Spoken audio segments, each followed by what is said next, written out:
ہمارا جو حالات اس وقت بنے ہوئے ہیں، ساری دنیا میں لوگ چیخ رہے ہیں، مسلمان چیخ رہے ہیں، کشمیر میں یہ ہو گیا، فلسطین میں یہ ہو گیا، وہاں وہ ہو رہا ہے، وہاں وہ ہو رہا ہے، سب چیخ رہے ہیں اور دیکھ رہے ہیں کافروں کی طرف. امریکہ ثالث بن جائے، فلانا چائنا ثالث بنے، روس ثالث کیا ہو گیا؟ کوئی یہ سوچنے کو تیار نہیں کہ یہ میں ہوں مجرم تو میں ہوں. میں نے اللہ کے دین کا مذاق بنایا ہے، میں نے اللہ کے نبی کی سنت کو ٹھکرایا ہے، اس پہ ہو رہا ہے یہ.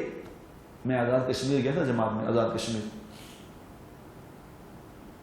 25 دن رہا ہوں. تو وہ آزاد کشمیر والے نعرے مارتے تھے کہ کشمیر بنے گا پتہ نہیں پاکستان کے کیا.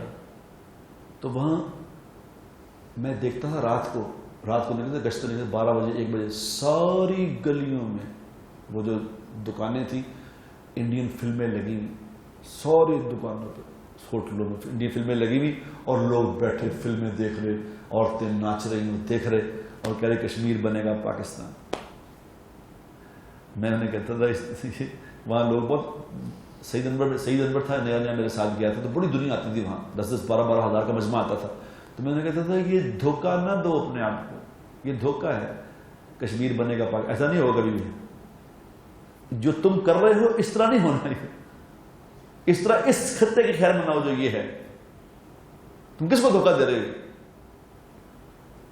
گلی گلی میں ناچ ہو رہا ہے، گلی گلی میں عورتیں ناچ رہی ہیں اور گانے ہو رہے ہیں اور تم کہہ رہے ہم مسلمان، لا الہ الا اللہ. یہ دھوکہ نہ دو اپنے آپ کو. یہ دھوکہ تم اپنے آپ کو تو دے سکتے ہو، اللہ کو دھوکہ نہیں دے سکتے. ہماری زندگیاں جب تک میرے دوستوں ٹھیک نہیں ہوں گی، یہ ہمارے مسائل بڑھتے جائیں گے، انتظار کریں ہم، کم نہیں ہوں گے. یاد رکھنا جو مرضی آ جائے، ہمارا مسئلہ اللہ کے سوا حل نہیں ہوگا.